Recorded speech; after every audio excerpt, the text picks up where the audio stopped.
Infotainment world کے ناظرین کو ایک دفعہ پھر خوش آمدید۔ ڈسکرپشن میں دیے گئے لنک سے ہماری واٹس ایپ کمیونٹی جوائن کریں اور ہمیں اپنی قیمتی رائے سے آگاہ کریں۔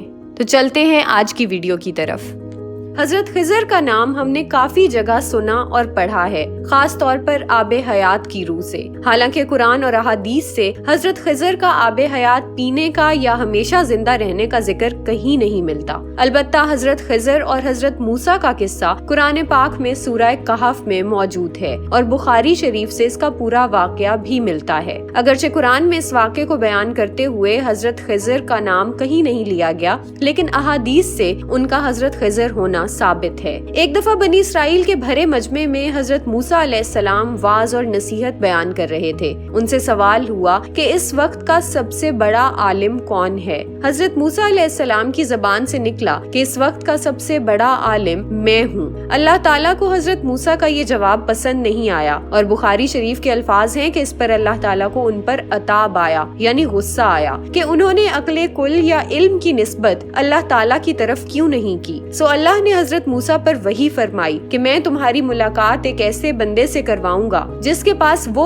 علوم ہیں جو تمہارے پاس نہیں ہیں، اور وہ بندہ وہاں رہتا ہے جہاں دو دریا ملتے ہیں۔ حضرت موسیٰ علیہ السلام نے اپنے ساتھ اپنے ایک ساتھی کو لیا جن کا ذکر ہمیں یوشع ابن نون کے نام سے ملتا ہے۔ یہ حضرت موسیٰ علیہ السلام کے صحابی بھی تھے اور بعد میں حضرت موسیٰ علیہ السلام کی وفات کے بعد وہ پیغمبر اور خلیفہ اول اور حضرت موسیٰ علیہ السلام کے جانشین بھی بنے۔ سورہ کہف میں اس واقعے کو یوں بیان کیا گیا کہ یاد کرو اس وقت کو جب موسیٰ علیہ السلام نے اپنے نوجوان ساتھی سے کہا کہ رخت سفر باندھ لو کیونکہ ہم نے ایک سفر کرنا ہے، اور میں یہ سفر اس وقت تک کرتا رہوں گا جب تک کہ میں اس مقام پر نہ پہنچ جاؤں جہاں دو دریا ملتے ہیں۔ اور پھر وہ دونوں چل پڑے۔ انہوں نے اپنے ساتھ ایک بھنی ہوئی مچھلی بھی رکھی۔ راستے میں وہ ایک چٹان کے پاس سے گزرے تو آرام کرنے کی غرض سے وہاں رک گئے۔ وہاں حضرت موسیٰ علیہ السلام کو اونگ آئی تو ان کے ساتھی حضرت یوشع نے دیکھا کہ وہ بھنی ہوئی مچھلی زندہ ہو کر واپس پانی میں چلی گئی۔ حضرت یوشع نے حضرت موسیٰ علیہ السلام کے آرام میں خلل نہ ڈالنے کی غرض سے انہیں جگا کر یہ بات بتانا مناسب نہ سمجھا، اور اس کے بعد وہ یہ بات بھول گئے۔ بعد میں انہوں نے خیال کیا کہ یہ بات انہیں شیطان نے بھلا دی تھی۔ جب آگے جا کر حضرت موسیٰ علیہ السلام نے کھانا مانگا تو حضرت یوشع کو یاد آیا اور انہوں نے بتایا کہ وہ بھنی ہوئی مچھلی جو ہم ساتھ لائے تھے وہ زندہ ہو کر پانی میں چلی گئی تھی۔ حضرت موسیٰ علیہ السلام نے فرمایا کہ وہی تو وہ مقام تھا جہاں ہمیں اس شخص کو ملنا تھا۔ حضرت محمد صلی اللہ علیہ وآلہ وسلم نے یہ واقعہ بیان کرتے ہوئے فرمایا کہ اللہ نے حضرت موسیٰ علیہ السلام پر یہ تھکاوٹ بھی اسی لیے طاری کی تھی کیونکہ وہ اس مقام سے